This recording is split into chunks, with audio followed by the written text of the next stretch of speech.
Welcome to the future and travel.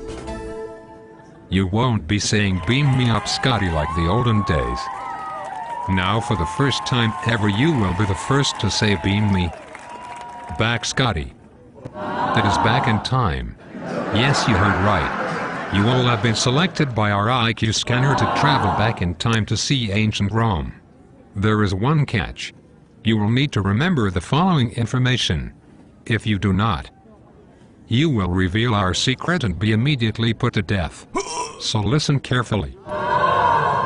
Let's start with the 7 hills of Rome. The first 2 hills that were built on were probably Aventine and Palatine. Aventine was where Remus chose to live. Palatine was where Romulus chose to live. The most important hill and the only one that exists today is Capitoline Hill. Many of Rome's elite lived here during the Roman Republic. The others were Quirinal, Esquiline, Viminal, and Caelian. Now back to Spock.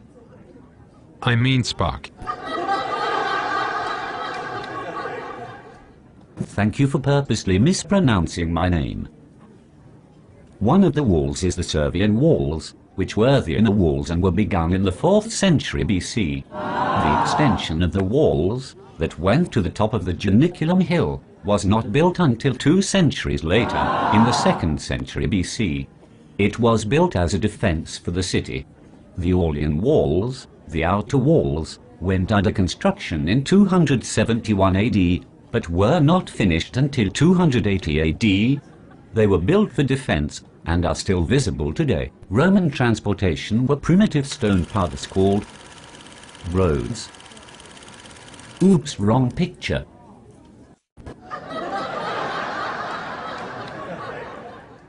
We all know what roads are, Spock. All the Roman roads were created by the military.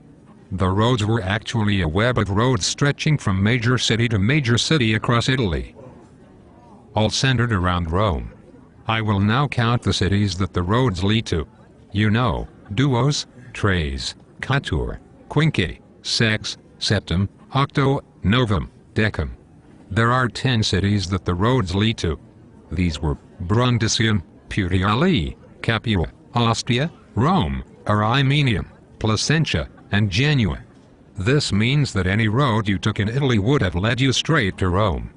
These roads are still there. The best known of these roads was the Appian Way.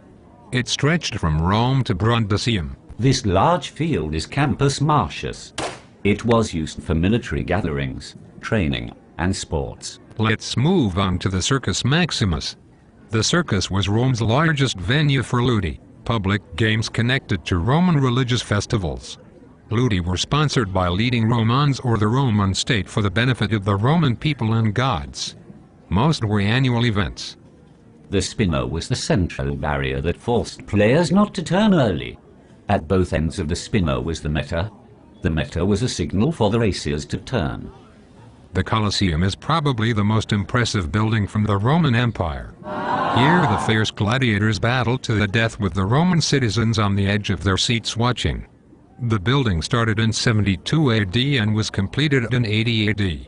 This was during the time of Pax Romana, or Roman peace. The empire flourished under the emperor, instead of the rex and the regna, or the king and queen, that Rome was first ruled by. Under the rule of the emperor, the Romans were clerus, or what we would call famous, and had many soc, known as allies. From their extensive territory, the forum was the center for all religious, political, and social life. Every city had a forum. It had the city's public buildings, like basilicae. These buildings in the forum were used for many things such as law courts and markets. In AD 100, 100,000 people lived in Rome. The government did many things for the people, such as give water by way of the aqueducts, and free entertainment from the Colosseum. The baths were a series of public exercise and relaxation rooms where people hung out. The baths were a series of rooms, the hot room, cold room, bathroom, gym, and a medium temp room. Temples were important to Roman religion. They were symbols of worship to that god or goddess. Agricolae, farmers, would come and burn their best fomentum, grain, as an offering to the god of the temple. All citizens of Rome had to donate the best of their earnings from their profession and burn it as an offering to the gods. The most prominent of the temples is the Pantheon, which was for all gods. Now we enter politics. The Senate had a special place to meet called the Curia. The Curia was located at the Forum. The Rostra was a podium where people auctioned slaves. There were many different cool things about Rome. There was the aqueduct, a plumbing system which pipes run water.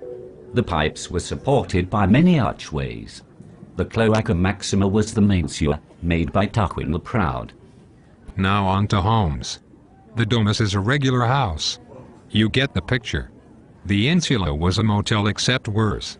It was like that kind of junky hotel that you find in an alleyway in New York City. It had bad service and had a layer of dirt on the floor. A triclinum is a dining table for a room. So if you wanted to say the basic types of houses in a Latin city, you would say domus. A triclinum, which means house and hotel. Two more things that you will see on our journey are the maison carrée and the domusoria. The domusoria, which in English is the Golden House, was a large villa in the heart of Rome, built by the Emperor Nero. The maison carrée was a temple built in honor of Caesar Augustus's grandsons. Are you okay, Spock? You scare me.